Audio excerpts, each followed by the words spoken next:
प्रबल कुहुड़ी अस्तव्यस्त जनजीवन राजधानी भुवनेश्वर में सकाल सकाल जीरो विजिबिलिटी दृश्यमान दूरता 0 मीटर रही रास्ता घाट किछि भी देखा जाउ नथला फल जानवाहन चलाचल प्रभावित होइछि। प्रबल शीत सांगकु घन कुहुड़ी जोगु लोक माने हंतसंत हेउछन्ति।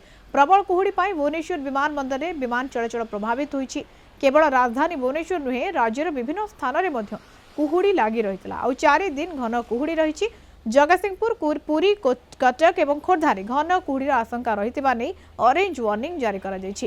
राज्य में आसंता 2 दिन में तापमात्रा 2 ରୁ 3 डिग्री पर्यंत बढ़ी पारे एने आंचलिक पाणीपाग विज्ञान केन्द्र आकलन करिछि।